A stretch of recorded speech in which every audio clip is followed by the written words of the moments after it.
Welcome, Rotarians and guests, to the Rotary Club of York, where our mission is to improve life in the city of York by connecting our club's diverse community leaders through fellowship, action, and service. I'm your president-elect, Wilda Rima-Lessie, and as you know, we start off our meeting by reciting the four-way test. Please join me. Is it the truth? Is it fair to all concerned? Will it build goodwill and better friendships? And will it be beneficial to all concerned? Today, our opening song, America, My Country, 'Tis of Thee, and the pledge will be led by Mike Osherman, followed by the invocation with past President Aaron Jacobs and visitor introductions by Mike Hahn. Sing with me. My country, 'tis of thee, sweet land of liberty, of thee I sing.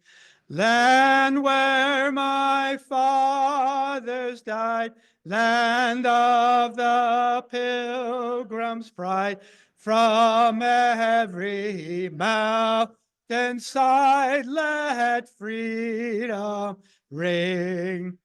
Pledge the flag with me. I pledge allegiance to the flag of the United States of America and to the republic for which it stands, one nation, under God, indivisible, with liberty and justice for all. Rotarians, join me in prayer.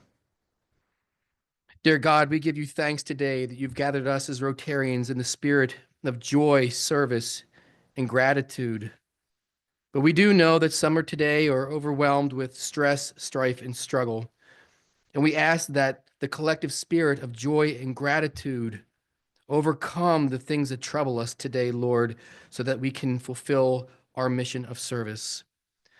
We give you thanks for our club leadership, and we ask for a prayer of wisdom over our club leaders. And speaking of gratitude, we certainly give you thanks for the meal today and the staff that has prepared and served it to us. We give you thanks for the program and those who were presented to us.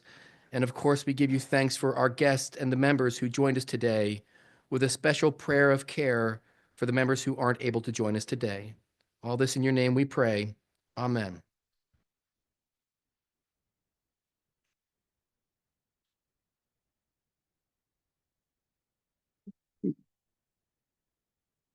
I am pleased to have the honor of introducing our guests for today's meeting. When I call your name, please stand and remain standing until President-elect Wilda has welcomed you. Alyssa Moyer, guest of Victoria Diamond. She's joining us via Zoom. Anika Jackson, guest of our speaker. Nicole Tome, guest of our speaker. George Fitch, guest of our speaker. Alexis Aruganis, guest of Tom Donnelly. Wills Anderson and James Anderson IV, guest of Jim Anderson.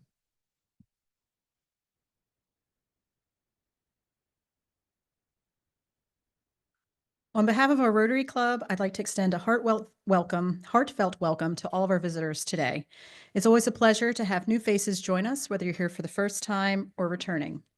Rotary is all about connecting, serving, and making a positive impact in our community and beyond. We're excited to have you here with us. Rotarians, please help me welcome our guests.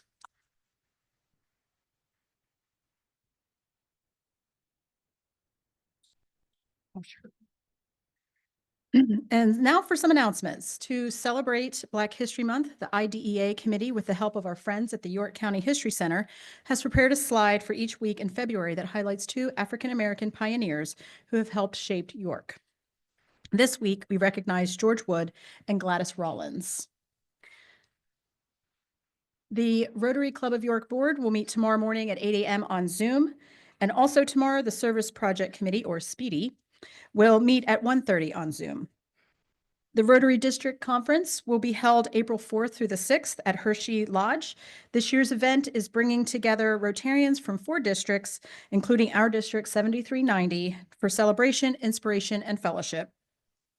Please check with me, President Courtney, or Lynn if you're interested in more information about attending. And at this time, I'd like to invite our Executive Director, Lynn Morrison, to the podium.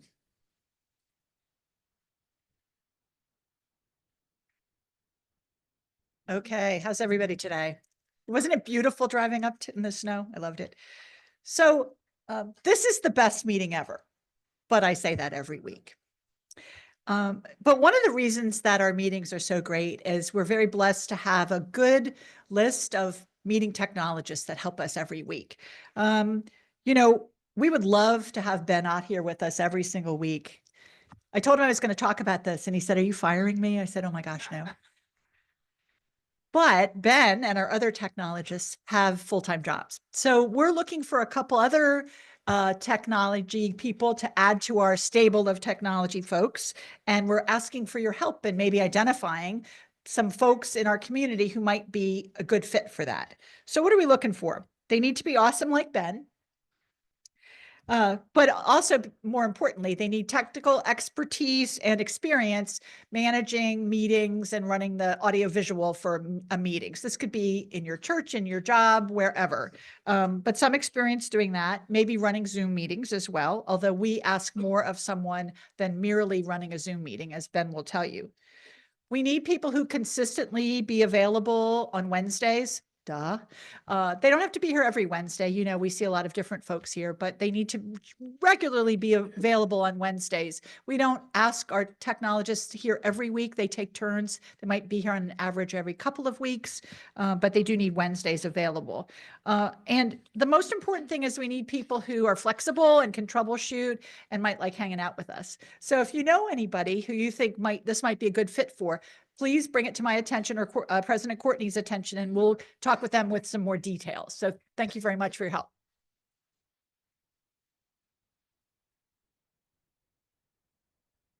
Thank you, Lynn.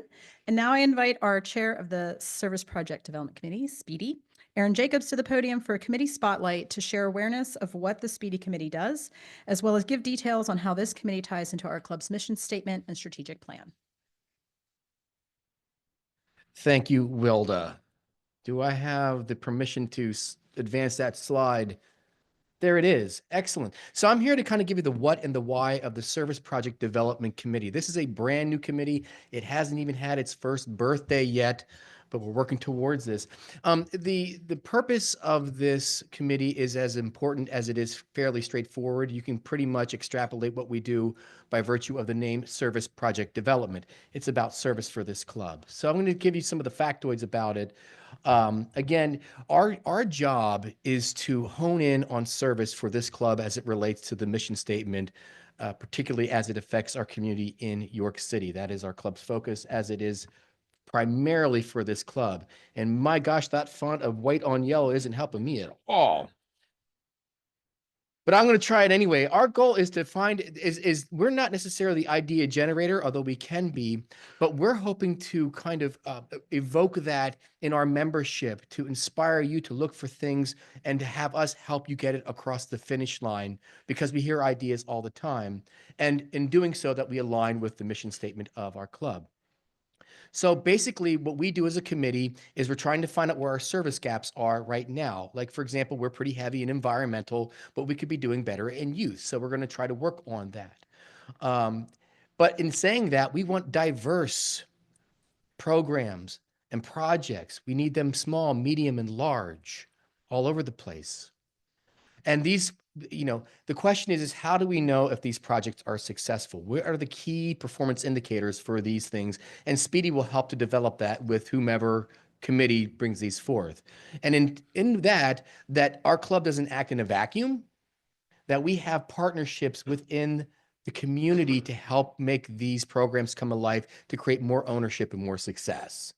And lastly, and just so I'm clear on this, Speedy, who Lynn once named us once upon a time, and boy, did that ever stick. We don't approve projects. The board approves the projects. Our goal is to kind of take them. We are the funnel and filtering mechanisms for service in our club. A little bit about governance. It's real quick. We're a 10-person committee. We've got one chairperson, yoo-hoo. We have an executive committee member, yoo-hoo. And then our 4 chairpersons of our service committees are on this committee, as well as 4 members at large. So, here's how it goes. If you've got an idea, and hopefully it's coming through committee, because that's what gives it, kind of the teeth it needs to take hold. Things that we're looking for is how many club committees are involved. If this is just Wilda's pet project idea, she's very passionate about it, great, we'll try to find a way. But if you've got a group of Rotarians, that's a measure of success. Total volunteer hours contributed. To be clear, we're not here to help you raise money for something. We're not a dollars committee. We are an hours committee. We are resources that way. So how many Rotarians can we get involved? How many partnerships can we create and sustain through the city? And at the same time, new projects initiated with an ongoing pipeline. We want to constantly generate new projects to keep things fresh for this clubs. Anyway, bottom line is there is a form on the website if you have an idea, hopefully through committees that will help you understand what we're looking for. But if you've got an idea, come see me or somebody who's on Speedy. Our goal is not to create a level of difficulty, but to help you find a way to success. The end. Thank you.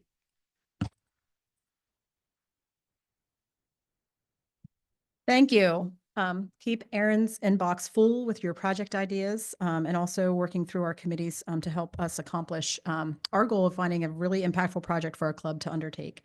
So at this time, I'd like to invite Bill Hartman, Chair of the Global Rotary Foundation, to the podium, as well as John Eister, to recognize, honor, and celebrate Rotarians for their recent gifts to the Rotary.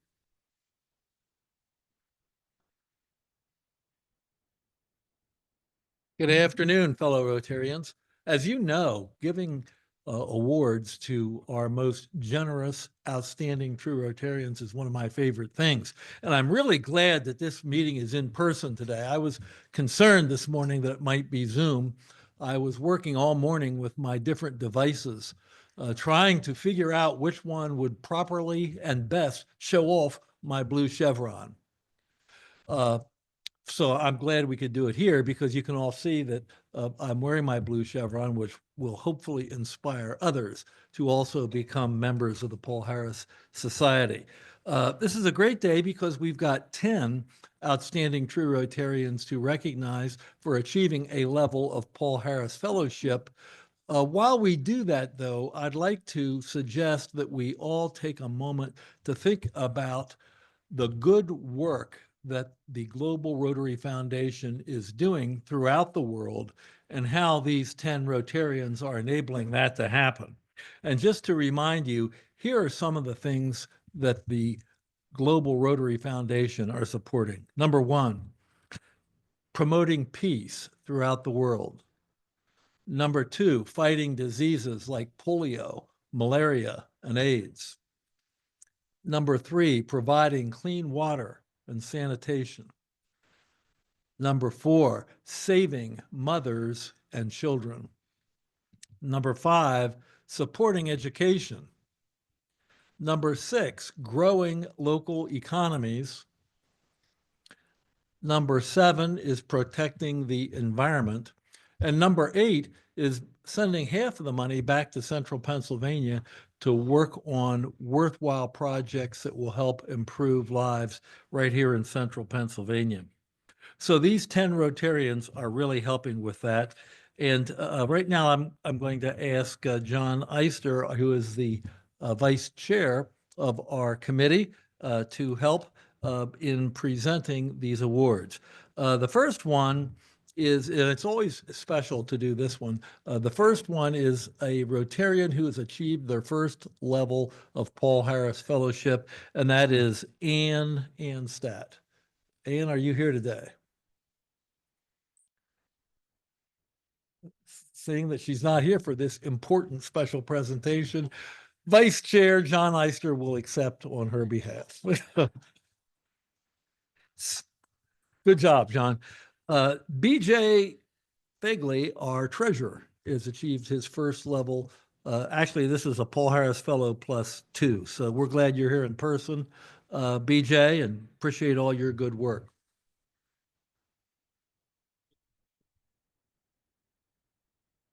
Achieving Paul Harris Fellow +4 is one of our good board members, Jules Tolbert.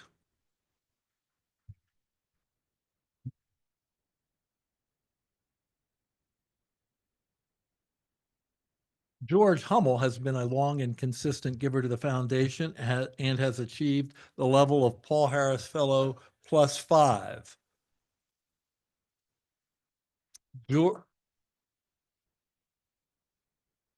John will be accepting on his behalf. John, I think you're going to make it all the way to major donor if we just have all these more people who don't show up today. Next is Paul Harris Fellow .6. That is to Bill Hunter. Bill, congratulations to you, Bill. Yeah, thank you. Also receiving Paul Harris Fellow +5 is John Ulrich, a longtime Rotarian.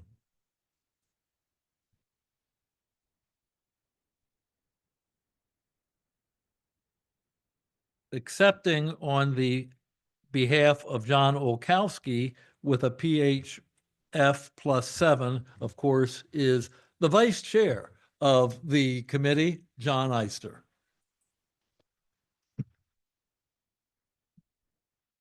The next three Paul Harris Fellows are really special. While all Paul Harris Fellows are special, this group has achieved Paul Harris Fellow +8. So they are only $1,000 away from major donor status, which is a significant benchmark. So first is past president Jackie Summers. Jackie, congratulations.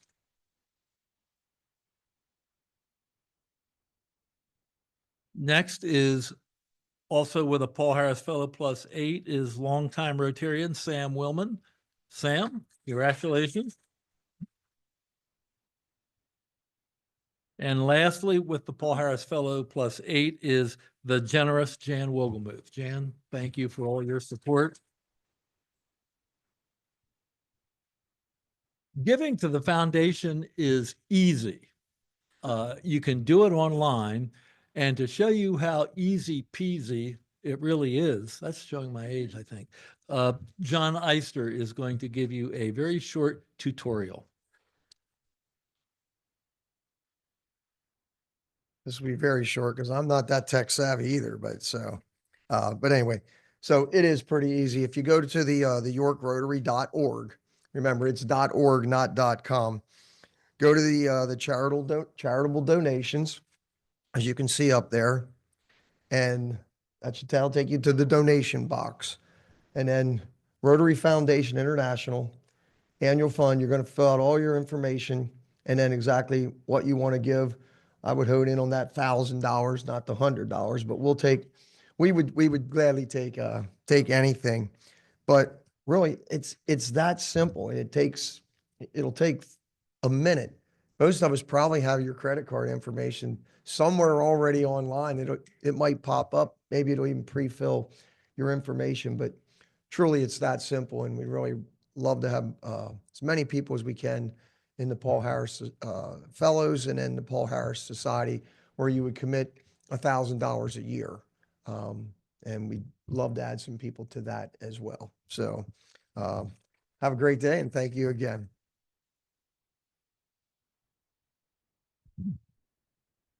So today, as we celebrate the remarkable dedication and service of our fellow Rotarians who have been recognized at various giving levels, I'd just like to say or thank you again. And each of you embodies the spirit of the service above self. Your contributions inspire us all to strive for the greater good. Thank you for your unwavering dedication and for being shining examples of what it means to be an outstanding, true Rotarian. Again, congratulations on this well-deserved recognition. At this time, I'd like to invite Joan Mummert to the podium to introduce our speaker.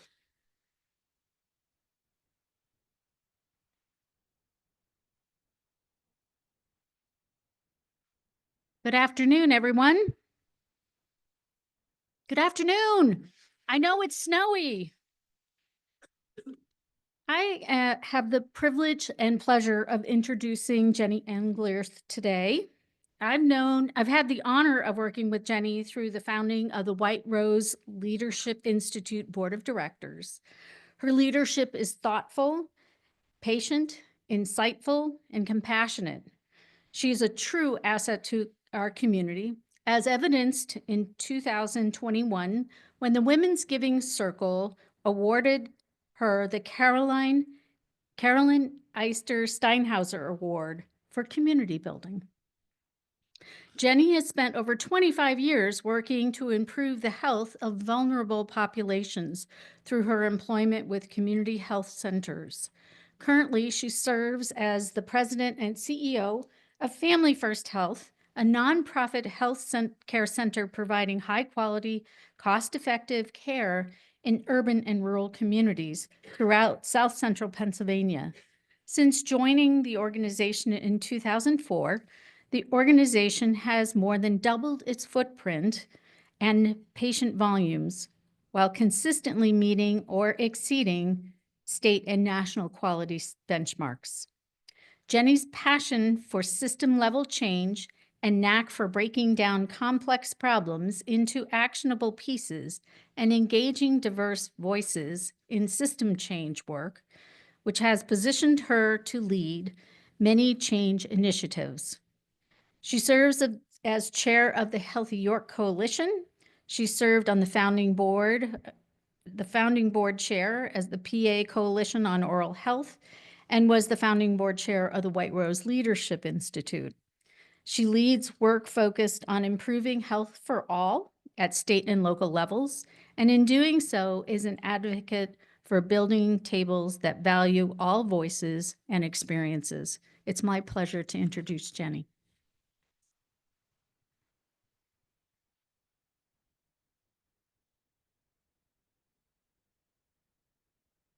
Thank you, Joan. Thanks for having me today to be able to share some of the great work we do at Family First Health with all of you. Thanks for the warm welcome, President-elect Wilda. It was great to see you today. And I also will be joined through the presentation with two of my Family First Health colleagues, Nicole Tome and Anika Jackson, who are my partners in doing good in this work. So you'll get to hear from them as well. Let me make sure I'm set up here. Oh, there we go. So it was particularly well timed when Joan reached out to me the first of the year, because in 2025, Family First Health will be celebrating our 55th anniversary. 5 years ago, we had a lot of big plans just about this time to celebrate our 50th, and then there was a pandemic. So we put those plans aside, so we're going big for 55. And so to kick this off with you today at the beginning of this year is really special to me. We are a federally qualified health center. That means that we have a special designation that was sought and achieved by a very special group of people in 1970 when we opened our doors in the city of York. And this allows us to have some benefits and also some responsibilities to our community to care for all. We are one of the first 25 health centers founded in this country. And I'll talk a little bit more in a minute about the National Health Center movement and the impact health centers around the country make under this federally qualified umbrella. Our goal is really rooted in primary care. And I'll talk a little bit more about those services. But when I think about a primary care provider and that experience and our focus, it is really to help prevent disease, to help manage chronic illness, and address root causes of illness at a community level. And we have a variety of ways in which we do that. And you'll continue to hear that our focus really centers around vulnerable populations in our community. They could be vulnerable in a variety of ways. We'll focus on children today. We see all children with a level of vulnerability. And we'll talk about some of the special vulnerabilities we're seeing now. But that's really our focus. But when we design our services for the most vulnerable in our community, they tend to work well for everyone. It's called kind of universal design, right? So if you design for the most complex situation, then any of us would find the system easier to navigate. And that's always our goal. Often, healthcare is not synonymous with ease. And so we try to work at that on a regular basis to try to make things easy and accessible for people. I will say that if I had to think about what the secret sauce of Family First Health is and what's contributed to any success that we've had over the past 55 years, it's really been trust. We are in the healthcare delivery business, and just importantly, we are in the trust building business. If our patients, if the community doesn't trust us, with kind of their most vulnerable aspects of their lives and their health and their well-being and that of their children and their family members, we're not going to get anywhere. So we work really hard at building trust with the communities that we serve, and we do that in a variety of ways, some of which we'll highlight for you today. If I fast forward from 1970, when we were one office, one physician, Ken Worthwine, for any of you that still know Ken today, we have moved up and down as I've gotten to know York over the last 20 years. We've moved up and down George Street and up and down Market Street over the years. Started in a small office on North George Street, and today we have grown to be 10 sites across 4 counties, serving by the end of 2025, we'll serve almost 40,000 individuals, and we'll be up to close to 300 team members. So it's exciting to think about the impact that we make collectively. These are the things that we do, much of what you would expect from a primary care provider, and a couple things you may not expect. So optometry, for example, and podiatry are services that often low-income folks have difficulty accessing, and so we've focused in on those areas. Those are specialties that also are really helpful and imperative, actually, in people managing chronic illnesses like diabetes and heart disease. So we focus in on those connections. We also focus on integrating behavioral health. We really want to kind of put the body back together. We've over time separated the teeth and the mind, and there's all kinds of reasons for that. But we really strive to bring through the teams of professionals that we have, the way that we deliver service, and the way that we engage with our patients around services to kind of pull things back together. So we have social workers that are embedded in our primary care offices that can help with anything from behavior change, like starting to take a medication every day if somebody is not used to that, quitting smoking, to helping manage anxiety and depression along with our primary care provider. We also have a variety of programs that help support the health of individuals and families in different ways. Some are focused on new families. We have community health workers. We have a mobile medical program that goes out and works in homeless shelters and senior centers, trying to make healthcare more accessible where people really need it. We also help people enroll in insurance and navigate the insurance process. That's something that is not easy. And again, we try to make that a little bit easier. And then to the focus of today, school-based health, that we're going to dive into in a lot more detail. So our work is in the office, in these defined 10 offices that we have, but we're always looking into the community as well, and how we can connect directly with services, or how we can just connect with people where they are in the community, again, to reinforce that trust building. This gives you just a snapshot of community health centers across the nation. We are all independent nonprofit organizations, but we do all work under this federal construct. And we make a real difference and impact across the country. 1 in 11 people in the United States count on a community health center for their primary health care for themselves and their families. And I would say, having been in many community health centers, there are health center systems with several hundred sites across several states, and there are little tiny one-person health centers. One I visited in Alaska, got the privilege to do that a number of years ago, and it's one provider who comes in by small plane twice a month to help care for people in that small remote community. So while health centers may look different, we are all designed to meet the needs of the community in which we're placed. And that's our goal. And you can see the impact on a variety of populations nationally.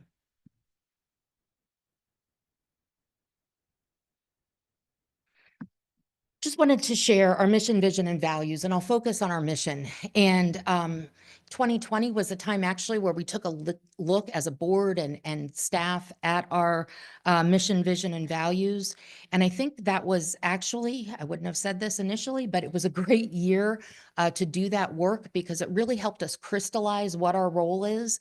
And it can be simplified to that our role is to improve lives. We do that by providing healthcare. We do that by partnering in innovative and creative ways. And we also wanted to lift up that we value the big and small ways that we do that. We can have big opportunities like opening a new site, doing great things in our community that are kind of big splashes. But what I know makes a difference every day in each of our locations or community connections that our team members make are those small acts of compassion. Meeting somebody where they are, maybe at a very difficult time in their lives, and just demonstrating a little compassion and a whole lot of expertise.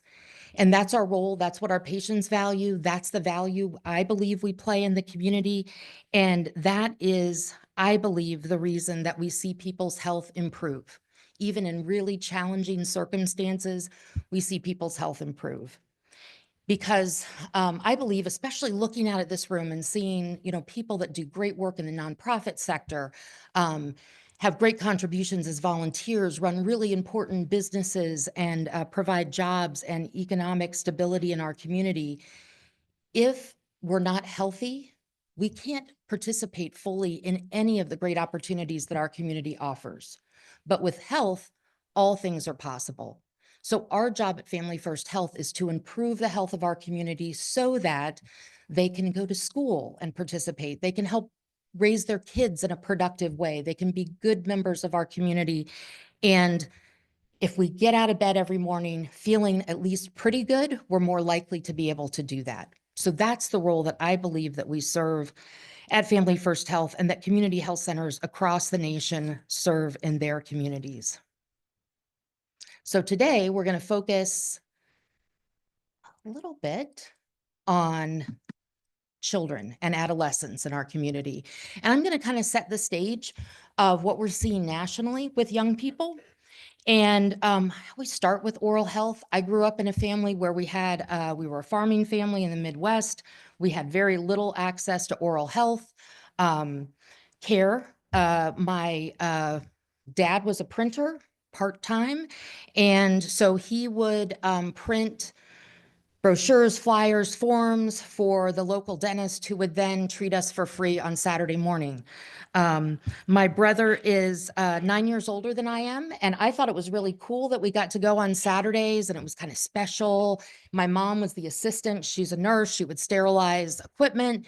And finally, one day, my brother said, "It's because we're poor. This is why we do this." And so he kind of burst my bubble, but I still think it was pretty special and demonstrated to me how important access to oral health care was for my parents, that they went to that extreme to make sure that their kids had access to oral health care. So it stayed with me that we can't talk about health without talking about access to oral health care. To reinforce that or kind of drive that home, dental caries or cavities are the most common chronic disease in children 6 to 19 years old. So that exceeds asthma, diabetes, any of those things that we might think about that are really challenging for childhood health. Dental caries are the #1 thing. And another thing I want to leave you with, dental caries are infections. So they are serious. They are not baby teeth that have caries are not just going to fall out and don't worry about it. These are infections in the mouth of children that then translates to their whole body. So we are very concerned, and we do a lot of things you'll hear more about to make sure that we provide access to oral health care to children in this age group in particular.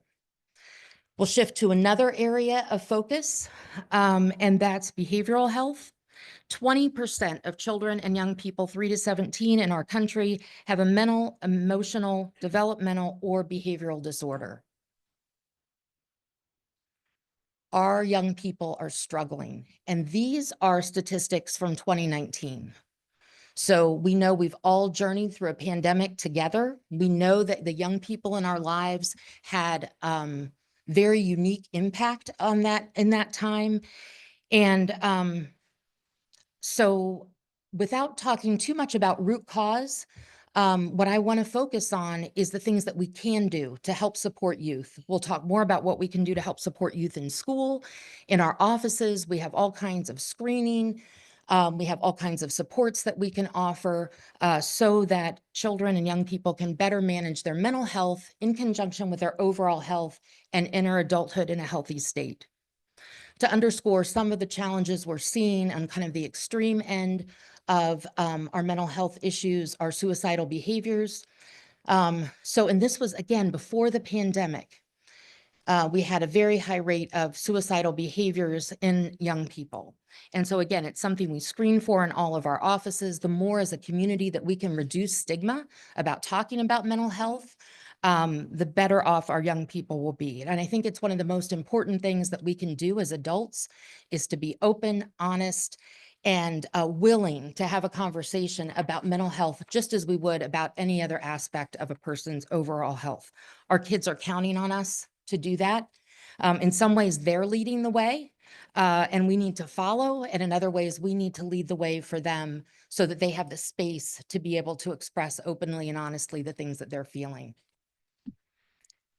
So with that, we're going to talk about what we can do and what we do at Family First Health. And I'm going to turn the podium over to Anika Jackson, who's going to talk us through some of the specific ways that school-based health centers help improve the health of young people.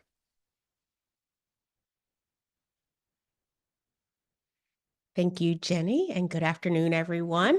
I'm excited to be able to share about the great work that we do to support our young people.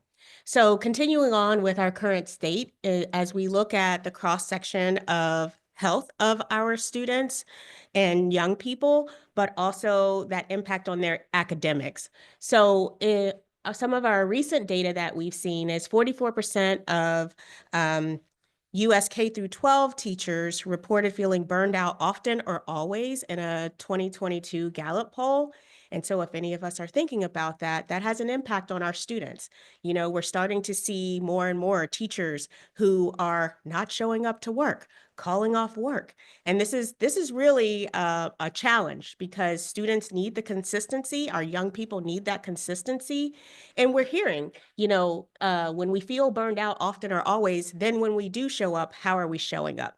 So that's impacting our students because we see 32% of public school students ended the 2023-2024 school year behind grade level in at least one academic subject. That's a challenge, right? And so as Jenny was talking about, when we feel well, we can show up, right? So things that we hear is sometimes the students themselves are not well, but sometimes now students are staying home to help care for a family member who has a complex health condition. So our role is to really step in the ways that we are able to. And Jenny often hears me say, what can we do? We can't save everything, but what can we do in our little slice of the pie? And so that's what today is about. So healthy students equals healthier families, increase seat time in school, and then increase academic performance. So school-based health centers, that's something that we do at Family First Health. We have 2 school-based health centers, which I'll talk about, and they're in the city of York. I'm not going to read this to you, but it really speaks to the intersection of all the things Jenny lifted up in terms of primary, behavioral, oral, and vision care, and providing those services where students spend most of their time at school. So in what ways can we help support the health of our students when they're in school and then lead to those improved health outcomes as well as their academic outcomes? Jenny mentioned earlier about our dental services. We are celebrating 10 years, going into our 11th year of mobile school dentistry. This is what it sounds like, mobile school dentistry. We have a team that has a truck. And if you see this team in action, it is the most amazing thing you will see. Do not get in their way. They have a system. They are actually, you know, the top left picture, you can see that is in a school. They pack up the chairs, the dental chairs, they're taking them into the school. It is a machine. They're setting them up. They have a whole team, and they're able to provide that dental care to students in school. So they are providing the routine cleanings, they are providing x-rays, and able to identify if there are caries or needs for follow-up. And then we have team members that follow up with those families to help get them connected to get those issues addressed. So in the top, you'll see that is like a full exam, the mask on the student. Pandemic did us a lot of favors in terms of oral health care, but we're still there. We're making it happen.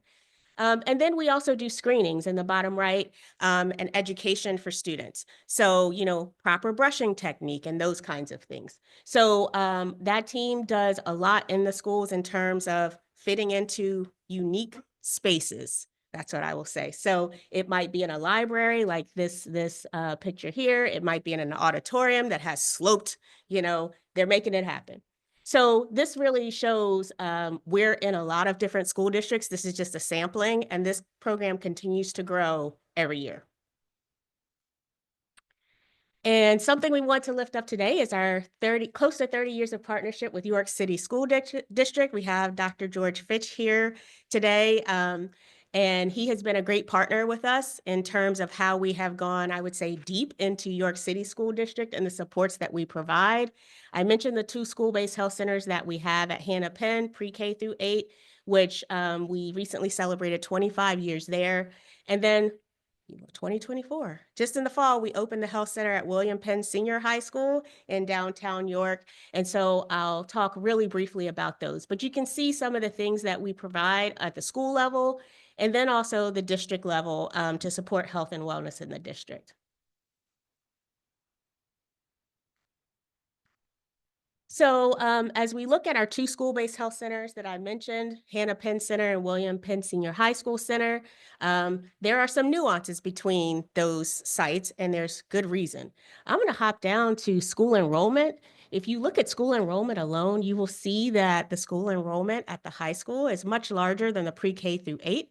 And so our target population there is primarily students. We do also see staff at that site. The entrance that is inside the school. The Hannah Penn site, there is an external entrance, as you'll see there, and that is all connected to the school. And so we do see families and community members at our Hannah Penn site. Our team members are fairly similar in terms of our makeup of our sites. And then you'll see the difference in the schedule in terms of, with us having the external entrance at Hannah Penn, we're open year round. And then at William Penn, we coincide with the school year. Just some quick data about our sites and the students that we serve in those sites. So at our William Penn site, we are seeing close to 20% of those students as Family First Health patients.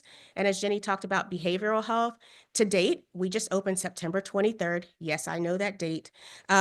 We have seen 53 student visits, more than 50 student visits for behavioral health. So we are stepping into that space where we know there's concern. As we look at Hannah Penn, more than 30% of those Hannah Penn students are Family First Health patients, either at that Hannah Penn Center or at our main location in downtown York that Jenny referenced. So we're doing great work, but I'm going to turn it over to Nicole Tome, who is going to talk more about the impact that we're making inside the building. So we've talked a lot about what happens in the health center and that clinical care, and there's more. So Nicole Tome, our school-based health center manager, is going to talk about some of the initiatives we have.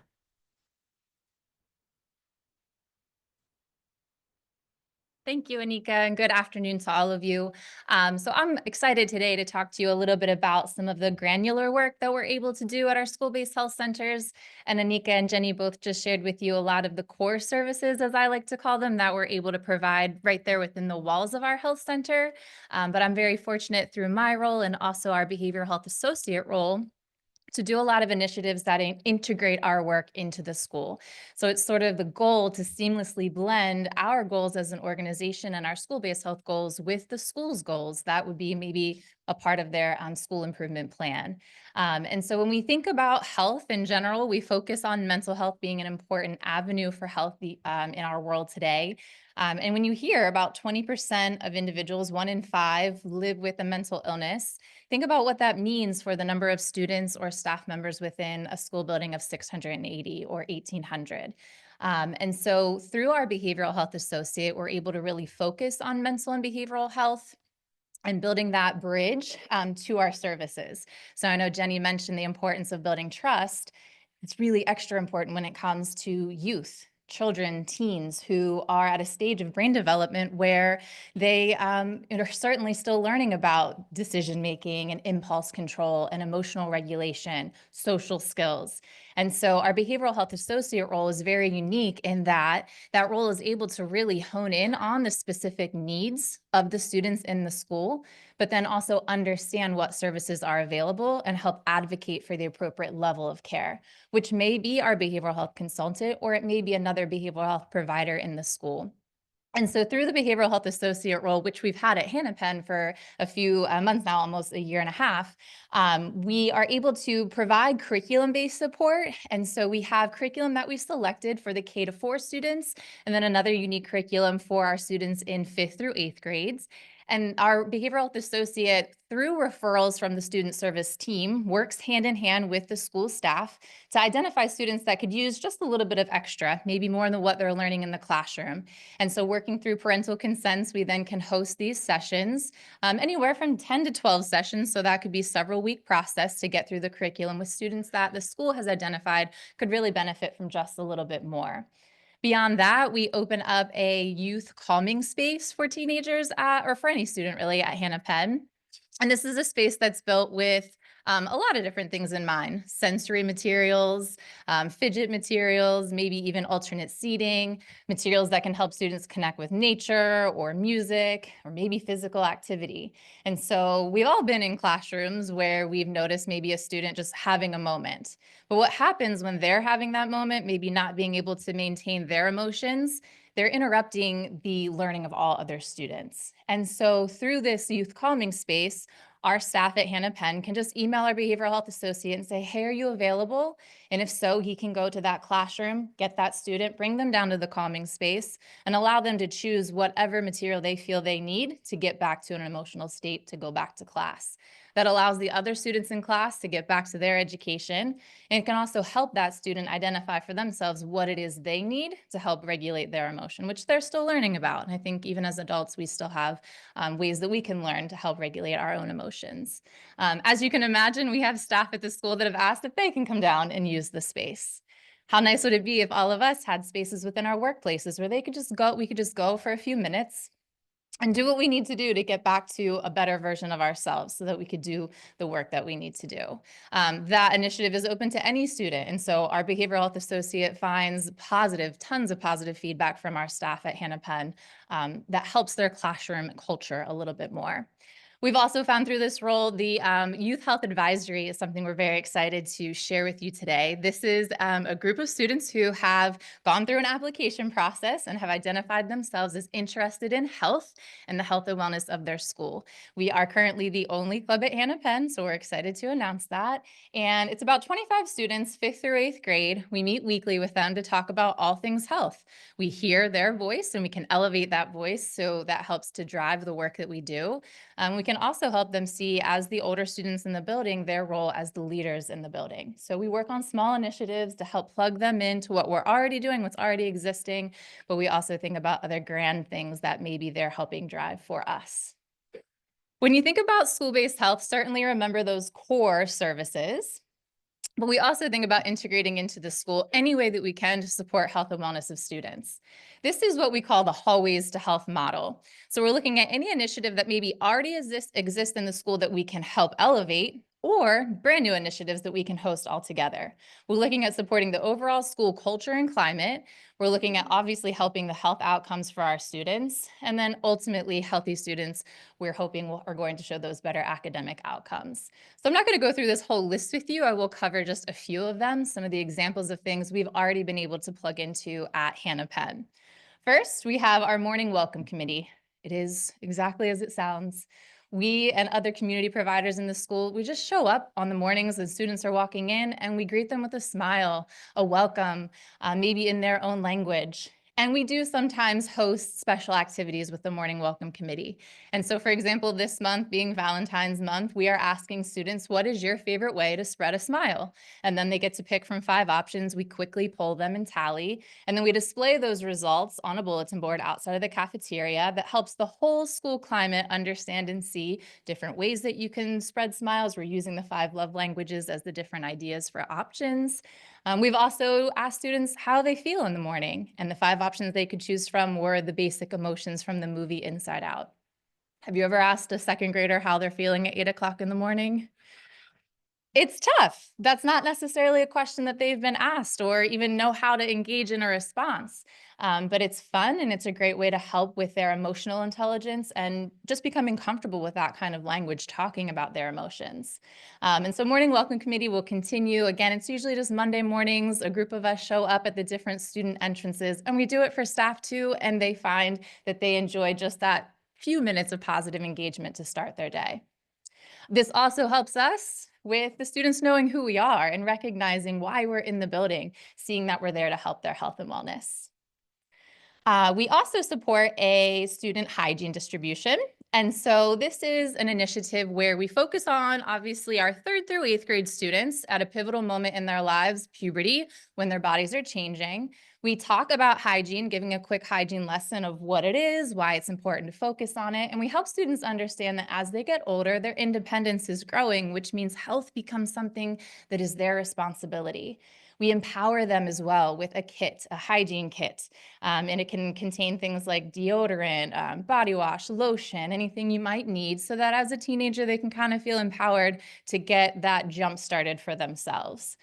We host this annually, and so we're really excited to be able to continue this, where students are able to kind of understand what that hygiene is, why it's important, but then take home the items that are going to allow them to continue that for themselves. And our wellness gardens. This is another initiative I'm excited to share with you today. We have several spaces outside of the building that we work with students and staff to beautify. And so it started as sunflower gardens that we have outside of our Family First Health doors, but also Community Progress Council's Community of Hope outside of their doors to kind of spotlight where those entrances are in the building. We worked with the 7th and 8th grade science class to test the soil, and then we planted the sunflowers. The year after, the students were retesting the soil to learn about how sunflowers can actually replenish the soil. And then this past year, we enhanced these spaces with marigolds and cosmos. It was really fun. We were able to allow each grade level to have representative gardeners come outside and plant those seeds for us. And then at the start of each school year, the following year, those spaces became really great photo opportunities for students and their families on the first day of school. We're promoting that mental wellness and connection with nature. And to be honest, it was a great experience to see students digging in the dirt. They didn't really even know how to dig a hole to put the seed in the ground. So being able to engage in some of those fun conversations with students was great, and also helps to build that trust so that they see that we're there for them. And in the meantime, we can also have conversations with them about their health and the services that we have available to them. All right. And so if you or your organizations feel inspired today to support any of our school-based health work at Family First Health, please reach out. There are always a number of items that we look for when it comes to that hygiene distribution to continue that. And then with our behavioral health associate now at William Penn, we would love to be able to host a calming space there, but obviously those unique items that teenagers might like for their emotional regulation. And so now I'll turn it back to Jenny to close us out. If you've seen one school-based health center, you've only seen one.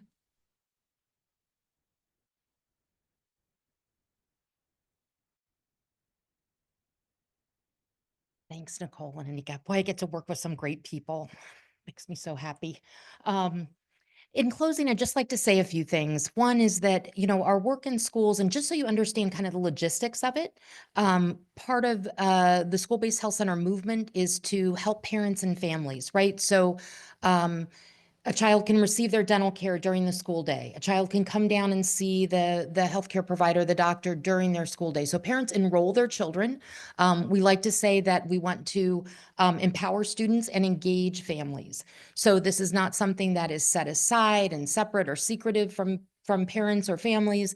This is something that we hope brings some ease to families, again, back to trying to make things easier. I don't know how many of us remember the times we needed to take off during the day and run to the dentist or run to the doctor. This just makes things a little bit easier and makes healthcare more accessible. Again, back to one of our core values as an organization of accessibility. You've seen one, you've seen one. I would say that for all health centers. Again, we are uniquely modeled in ways that help our community's health improve. And we do always look out to the edges. We look to people that may be more vulnerable, may be struggling, may have a lot of barriers to traditional healthcare systems, and that's who we design to. Again, making it easier for everyone. I want to address affordability a bit because that's an important question as probably most of us in the room have come up against at some point in time around healthcare. We do have a variety of supports as a federally qualified health center to reduce the cost of care, make healthcare more accessible and affordable. And we work with all insurances, and certainly folks that don't have insurance, we're again able to reduce that cost of care. What we do, we always do in collaboration. So we feel that we have this special opportunity in this community based on this designation to be able to bring resources and assets into our community uniquely because of our designation, and we don't do anything alone. So as an example, our William Penn site, this club made a contribution to help us get the doors open this past fall, as well as a variety of other funders and individuals. And we're grateful, and our patients and the communities that we touch are grateful for the contributions and often don't have an opportunity to connect directly with those that have supported our work. And so I want to carry that water today to this club in particular. This club has provided several grants over the years for different projects that we've been able to take on as an organization, and we're grateful, and the end user is grateful. So I really want to thank you for your time and attention. Glad to answer any other questions. Glad if you'd like to tour any of our locations, particularly our school-based sites. They're always fun to tour and learn more about some of the ways that we're able to support and enhance the great work that schools are doing, and just, again, come together as partners in the best interests of the children in our community. So thank you all.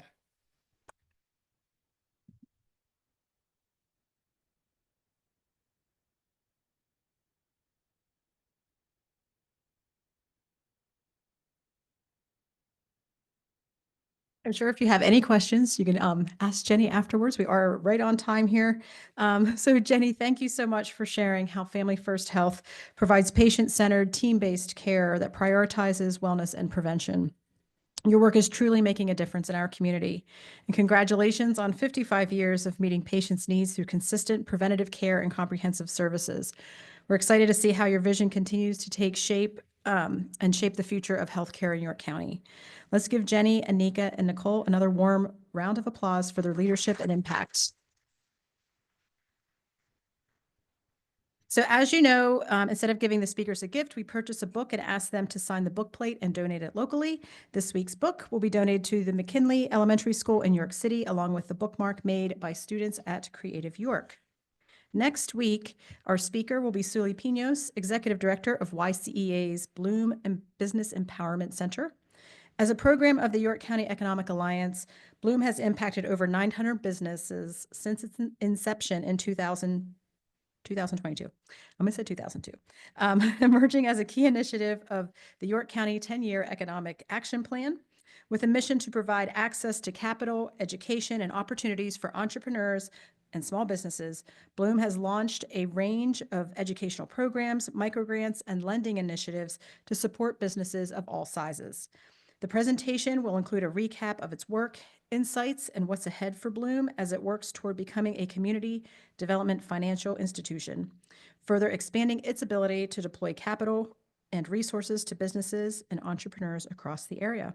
And with that, our meeting is adjourned.